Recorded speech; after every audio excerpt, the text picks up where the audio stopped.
I want to say thank you to a few other people. I want to thank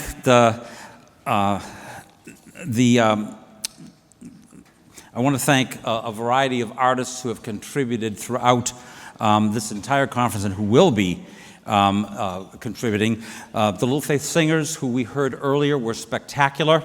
Dessa and Abby, the two artists who performed earlier. I want to thank Councilmember Jenkins for that fabulous introduction and the poetry as well. I think she might have just slipped away. In particular, I want to take a moment to thank, by name, Carl Atiya Swanson from Springboard for the Arts. Thank you.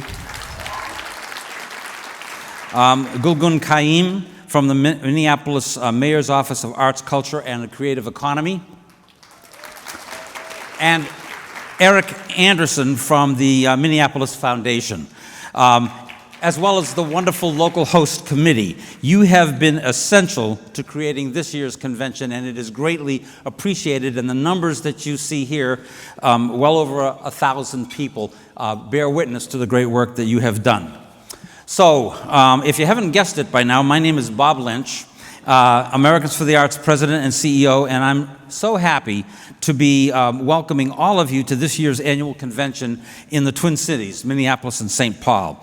You've joined us from every corner of our nation to celebrate the genuine community that the arts can create, and we're so pleased to have you here over the next few days. None of this would have been possible without our amazing group of funders, so please join me in thanking the following: American Express, the Bush Foundation, U.S. Bank, the Andrew W. Mellon Foundation, Ovation, Aetna, the John S. and James Knight Foundation, the McKnight Foundation, the National Endowment for the Arts, Marianne Carter, acting chair, here with us. Special round of applause for the chair.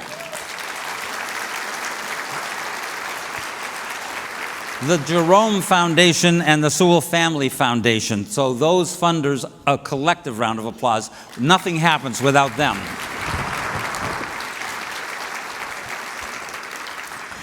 In addition, I want to celebrate the following premium members of Americans for the Arts.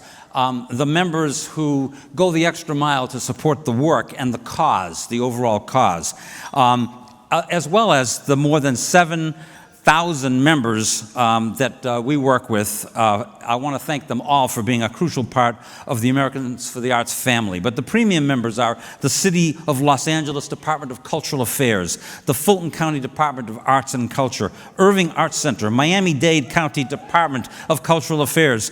If you're here, whoop.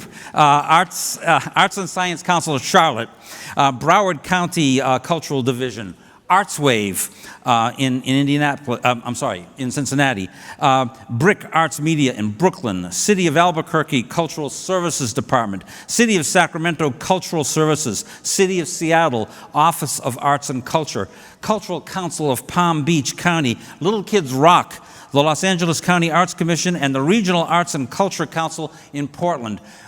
Without their help, we would have a much smaller staff. So I thank you very much.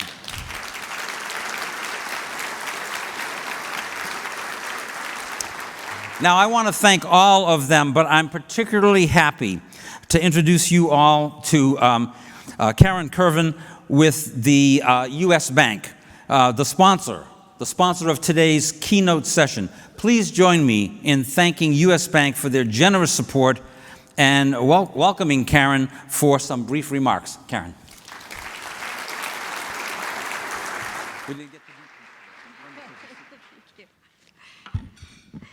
Thank you, everyone. I'm delighted to be here and to participate in some of that radical hospitality that was mentioned earlier.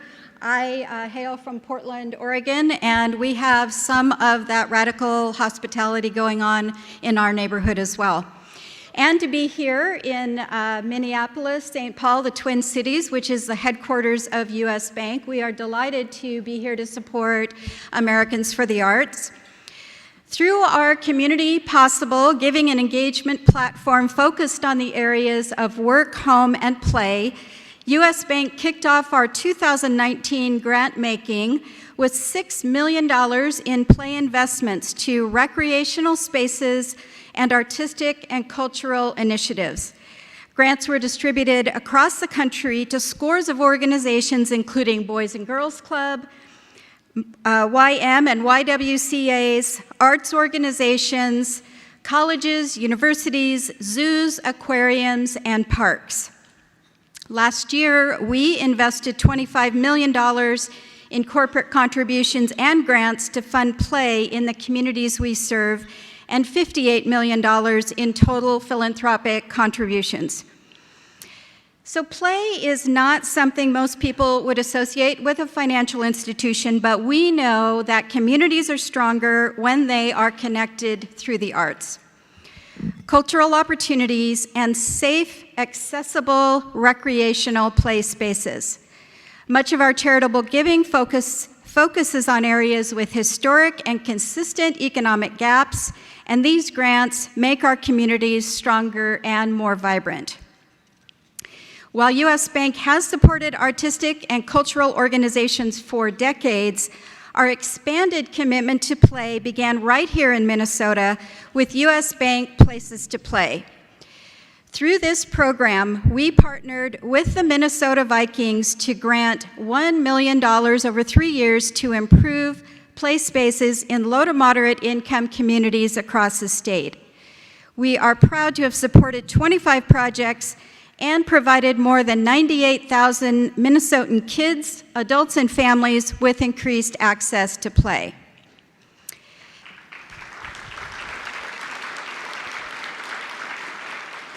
Nationally, U.S. Bank is a proud supporter and sponsor of Americans for the Arts. In 2015, U.S. Bank was honored to receive an Arts and Business Partnership Award. We also partner with the Country Music Association and its foundation through the U.S. Bank Places to Play and Music Made Possible programs. Here's a short video about the impact of our partnership.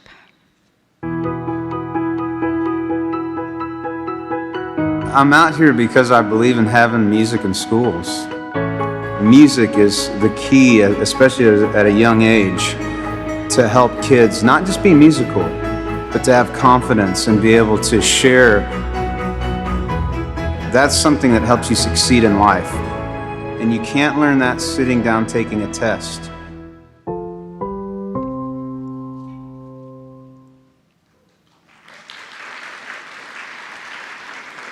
Through the power of play, U.S. Bank and the CMA Foundation work together to ensure students have access to a quality musical education, and educators have the support they need to cultivate thriving programs in their communities.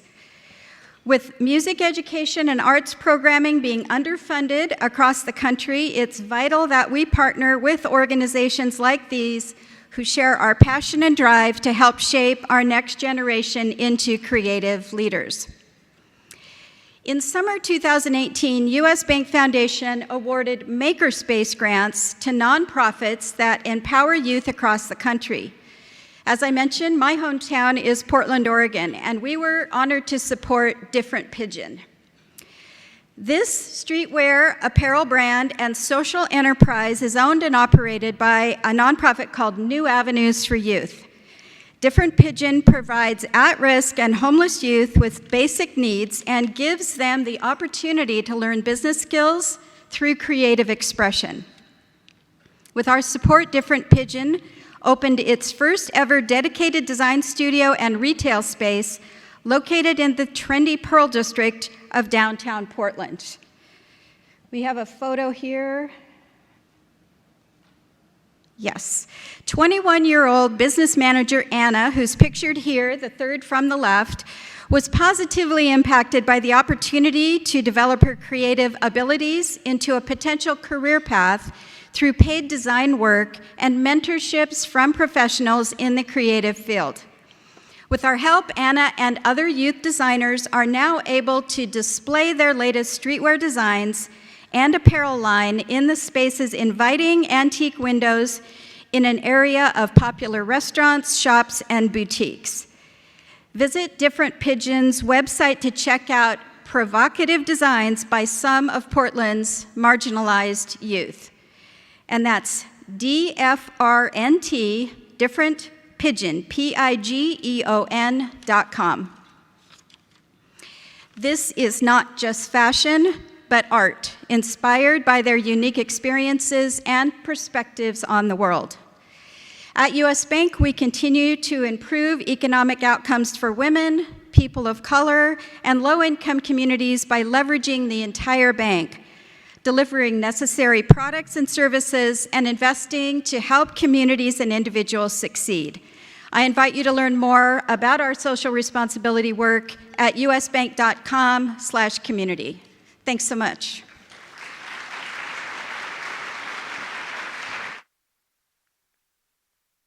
Thank you.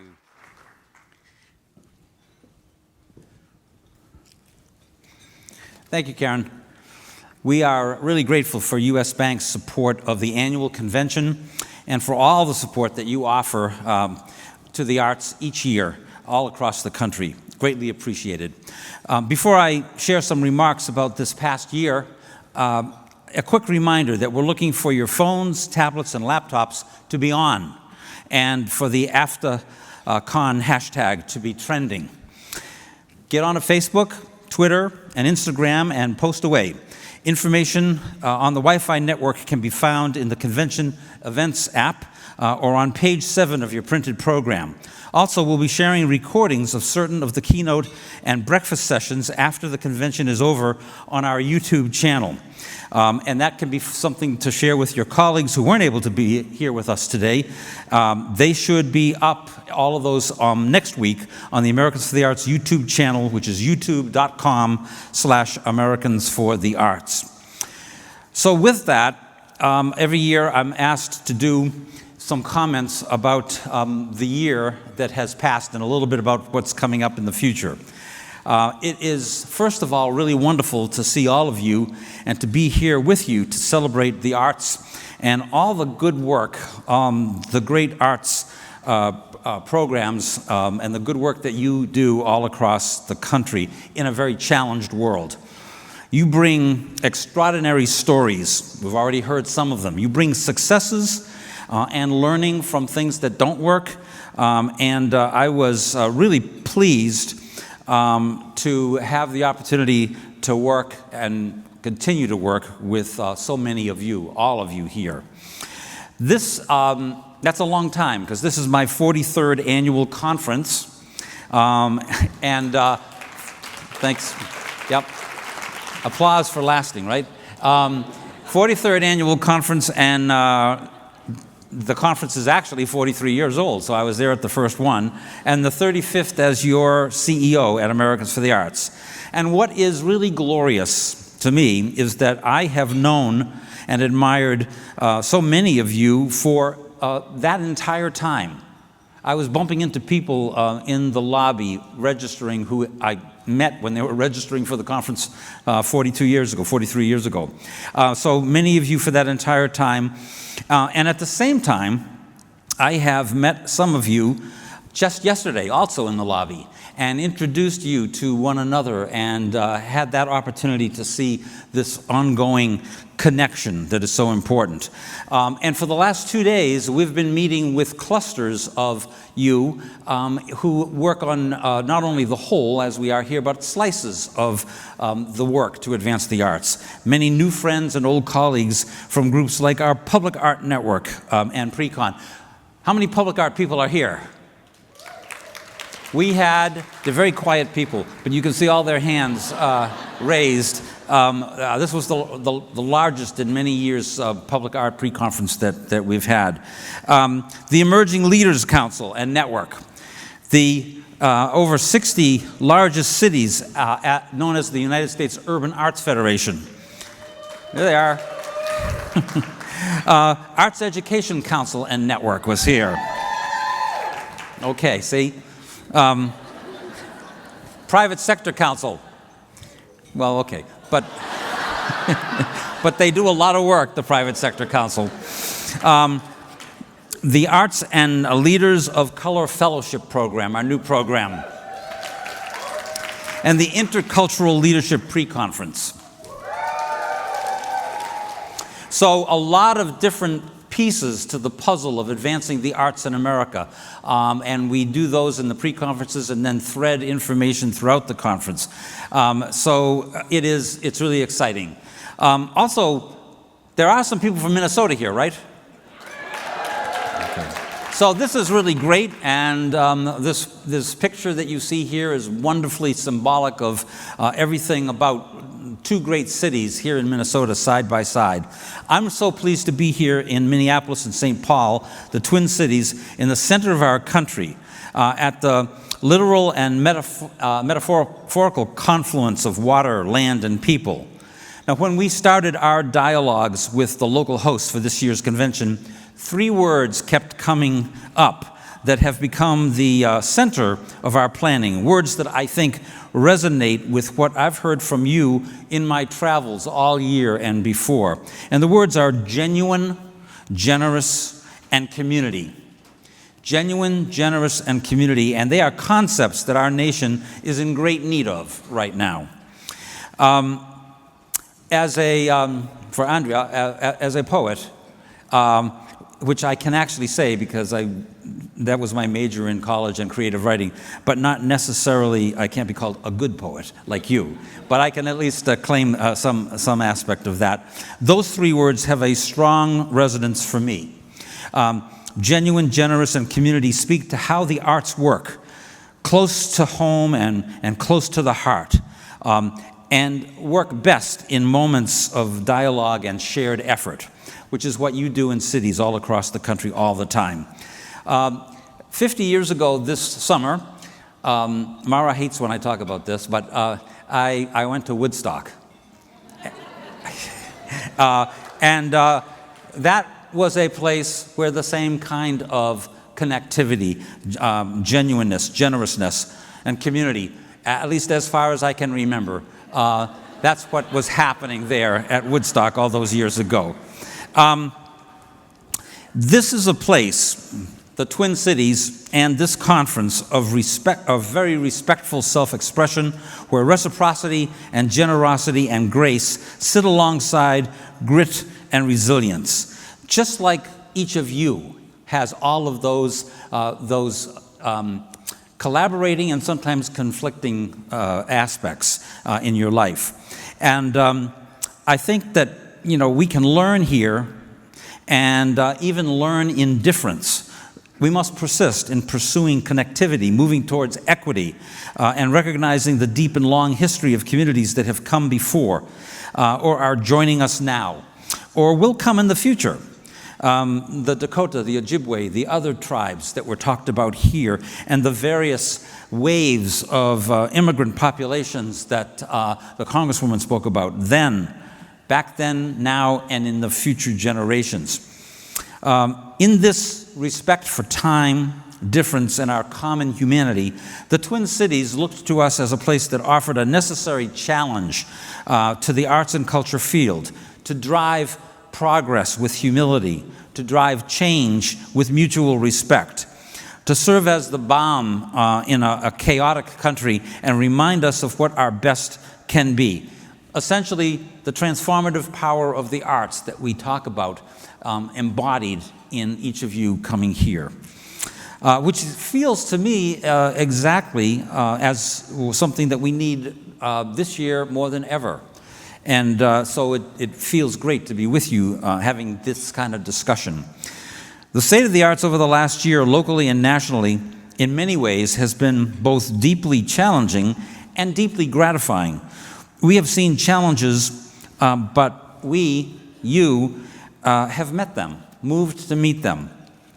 In Coral Gables, Florida, for example, working with support from Bloomberg Philanthropies, the City Arts Agency commissioned the Temple of Time from artist David Best as a living, evolving commemoration of the lives that were lost in the tragedy at Marjorie Stoneham Douglas High School in nearby Parkland. The community filled this beautiful, ornate wooden structure with their memories and messages and grief, and in May, ritually burned the structure in commemoration. In San Francisco, this past year saw the creation of the country's first transgender cultural district in the fast gentrifying area called the Tenderloin. Developed there to protect and preserve important cultural sites, including Gene Compton's cafeteria, where one of the first anti-police harassment riots by the LGBTQ people took place over 50 years ago. A wonderful example of what art can be. In a picture that illustrates some of the advocacy work that we've talked about, the Congresswoman and Congressman Steny Hoyer, who's the majority leader of the House of Representatives, pulled us together on Advocacy Day to have a conversation with Democratic leadership. We had another with the Republican leadership, and we brought our artist advocates like Rita Moreno here, who was our Nancy Hanks lecturer. And right next to me is Congresswoman Kendra Horn from Oklahoma, brand new woman congresswoman. We're taking that award that you see there and presenting it as our congressional awardee to Steny Hoyer. That kind of ongoing connection and dialogue is amplified on Arts Advocacy Day and helps us hammer the message through. In Washington, D.C., in the face of continued threats and actions by the administration to decimate and eliminate both the National Endowment for the Arts and the National Endowment for the Humanities, all of you stood up and demanded better. With you by our side, Americans for the Arts and our advocacy partners have worked with congressional leaders like Congresswoman McCollum and the Appropriations Subcommittee to take action and not only fight back the cuts that were proposed, the elimination for the last 2 years, but get an increase each year for the last 2 years, and then the $12.5 million increase proposed and solid in the House right now for next year. So I'm very proud of all of you. That doesn't happen without a lot of push and a lot of clout, because it would be so easy to just say, okay, no money for the arts. This is really important, but it takes vigilance in order to make that happen. So I thank you. In addition, as you heard, Congresswoman McCollum has been pursuing many more millions of dollars, $15 million, in new funding streams for creative arts therapy at the Defense Department and Veterans Administration in House legislation. And we will be going after that money in the Senate next. So it feels pretty good that we're moving in that direction. And we're so pleased that we were able to celebrate her with this full-page ad here. You know, one of the strategies that we use is localization. We do these ads federally as well in things like The Hill and Roll Call, and they're rolling out all the time, and all of Congress and the aides see them, and that has one kind of impact. But when we do them locally with key leaders, it tells the people at home that they've got an arts champion working for them, and not just benefiting the arts, but in this case, the economics of the region, which is very important to them. And so we're bolstered in this work with the fact that collectively we've built the Congressional Arts Caucus to over 170 members of Congress, one of the largest, I think the second largest caucus in the House of Representatives, along with the Senate Arts Caucus and the Senate STEAM Caucus. And side by side, our Arts Action Fund membership is over 400,000 people. And I've said this in a couple of the sessions, but I would like to see that at 1 million people by the end of this campaign. And if each one of them and everybody here got one person, you know, we'd be there. We'd be at 1 million people, so we're not that far away. The pro-arts funding and pro-arts policy both happen when people in communities and the decision makers who lead those communities understand the role of the arts in their lives and believe that their lives will be made better with creativity. Just look at the New Orleans Arts Council, who in collaboration with various city and state health and justice departments created Youth Solutions, which is an initiative that addresses youth trauma and community disconnection by engaging youth in creative arts-based strategies to address neighborhood blight and corrective divisiveness. Programs like this all around the country often are quieter. We don't hear as much about them, but they're they're working away hard at helping youth get a break, get an advantage to move forward through the arts. Whether it is health or education or the economy or faith, the arts improve our communities and our lives. We've come to know that and see that. And they lend themselves to practical, solution-oriented philosophies and practices to bind us socially and improve the world in which we live. We are telling this story to decision makers again and again through vehicles like the Chronicle of Philanthropy, where this ad appears. We're able to get this information in front of those decision makers here in the private sector or with our public partners as well. And this information comes from the research side of our work, where we do a variety of things, in this case our public opinion poll every year that surprisingly shows remarkably great figures, percentages of American public interested in different aspects of the arts that are advancing community. Public opinion polling we commissioned from the research firm Ipsos Public Affairs, and it reaffirms that theory. Nearly 3/4 of adults say that they attended a cultural event each year, and 9 out of 10 agree that the arts should be part of a well-rounded education. 3 in 4 adults agree that the arts help people understand other cultures better and unify our communities. In general, our communities get it. They just need reminders at every possible opportunity. Again and again, leaders change, and we have to remind the new leaders. But when the arts are impacting their lives, we need to let them know it, tell them, so that they can stand up for us. And when they get it, they do. They do that. A couple of other things that I find fascinating in the polling information is that people are getting a whole lot of arts benefit and activity, almost as much as they do by going to a traditional venue, by going to a non-traditional venue, like a park or a hospital or an airport. And so shout outs to the public art people and to all of you who are working with alternative venues. We also see that 50% of the American population says they make things: song, choruses, craft, writing. And so that's another trend for us to think about in our local work and working with the community base. So we need to continue to suffuse communities in genuine, generous culture whenever and wherever we can, and then continue to help others see and understand the connection between all this great art and the way it makes communities better. Susan Jenkins and her team at the Montgomery Council, Montgomery County, Maryland, the Arts and Humanities Council, are doing this in a great way.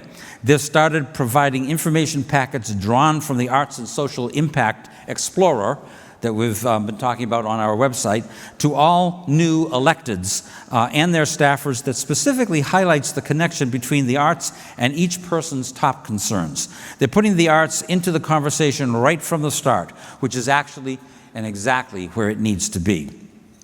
And luckily, in this work, we're not nearly alone. Nationally, organizations like the U.S. Conference of Mayors and the National Lieutenant Governors Association and many others continue to be strong partners in convening, educating, and supporting local and state government officials looking to make their communities better through the arts, including major initiatives around the arts and education, arts in the military, and more.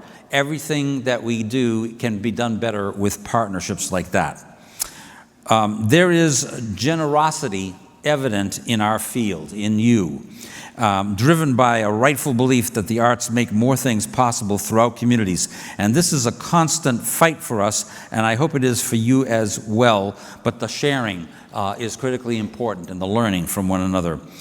I hope that you feel that generosity in the culture, food, and people that surrounds you here, and that you will wade deeply into conversations. As we progress into 2020 and the election cycle, we'll be working with you and with the Arts Action Fund to create new arts and civic engagement programs, trainings, and tools that you can use. The Arts Action Fund has partnered with musician Ben Folds on a podcast series with the goal of featuring all the major presidential hopefuls to get their stances about the arts on the record. And the Action Fund has already done 3 of those just in the last week.